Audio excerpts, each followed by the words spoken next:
after that rally began. Let's listen to the governor and law enforcement. Good afternoon. I'm Pennsylvania Governor Josh Shapiro, and I'm honored every single day to represent the good people of Pennsylvania. An honor to be here today in Butler Township, a wonderful community, a community where people love one another, respect one another. Unfortunately, last night had to deal with tragedy in their neighborhood. I've just come from a briefing with the FBI and the Pennsylvania State Police. And I'm joined today, of course, by Colonel Christopher Paris of the Pennsylvania State Police. Law enforcement will have more to share throughout the day, but I'd like to make a few comments separate from the ongoing investigation.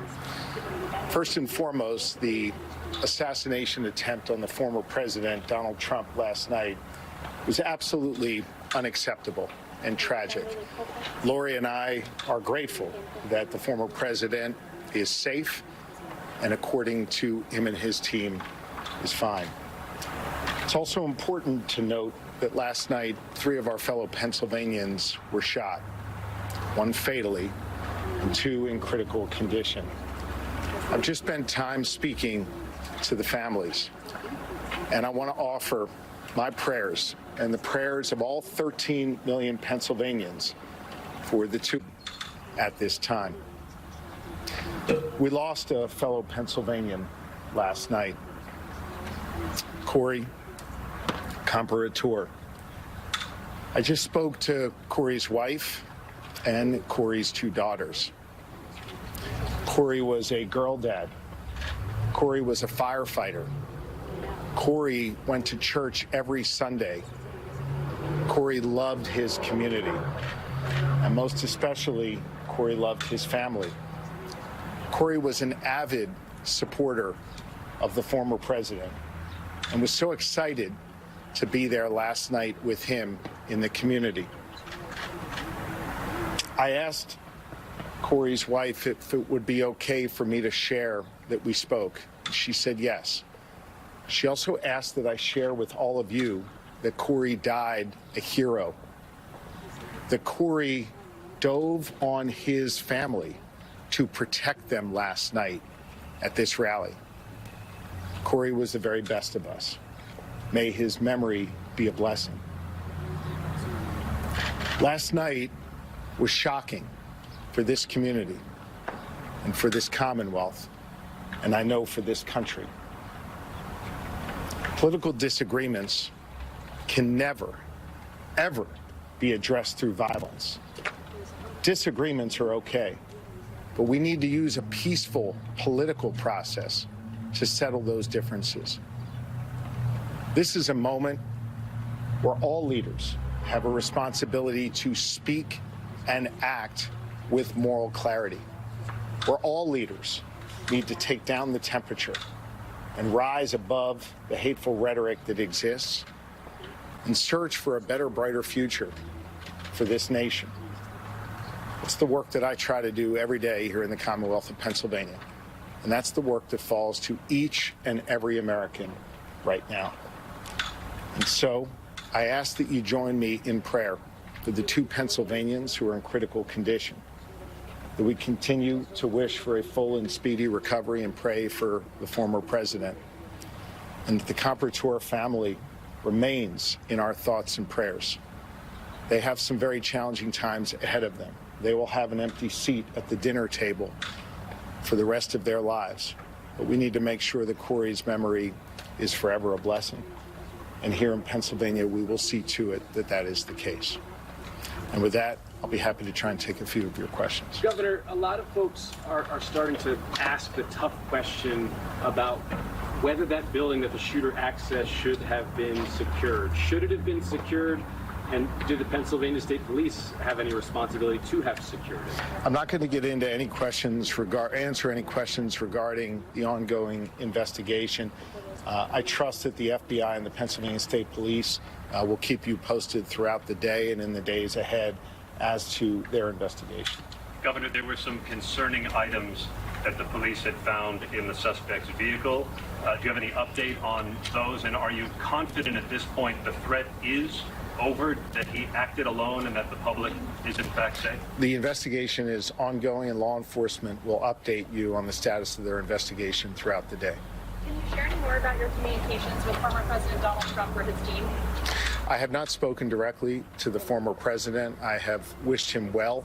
I think multiple times last evening through statements Lori and I have.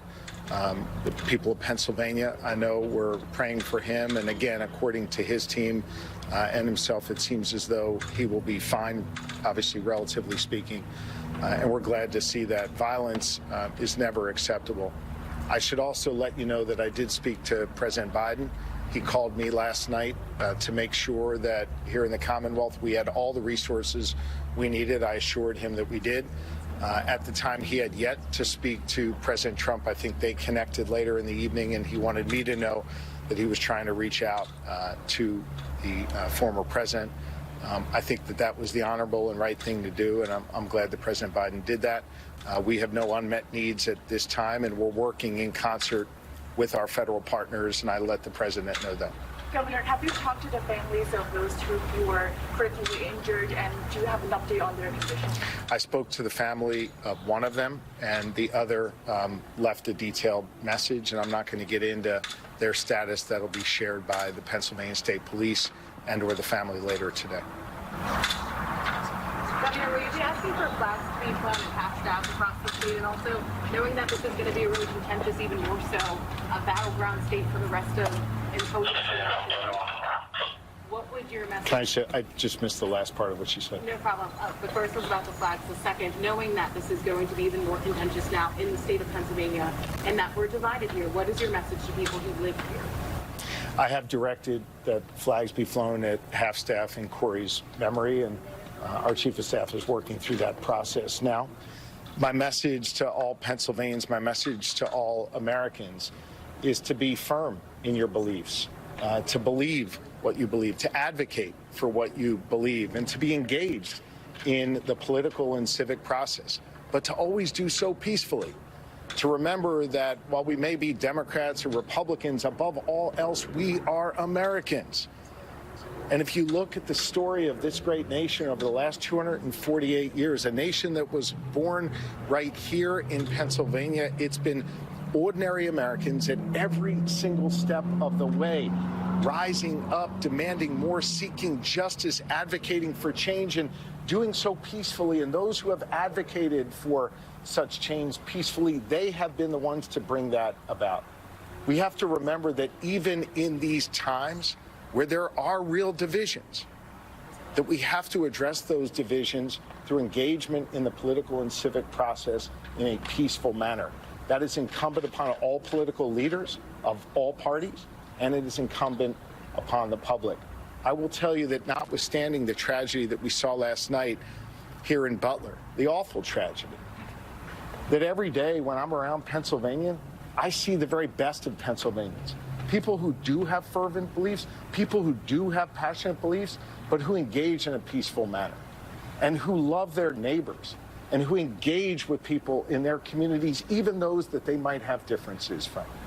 We need to learn from our history in this Commonwealth and in this country, and we need to bring our better angels forward and carry that forward into this political season. Governor, I'll take one more. Yes. Can you expand on the situation of Mr. Comperatore's passing? Was he standing behind President Trump? You said he dove in front of his family. Is there any more detail you can provide about His that? wife shared with me that he dove on his family to protect them. As for any other information, that'll be shared by law enforcement.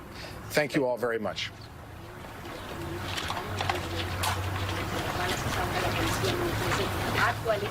Governor Josh Shapiro of Pennsylvania addressing reporters there in Butler Township.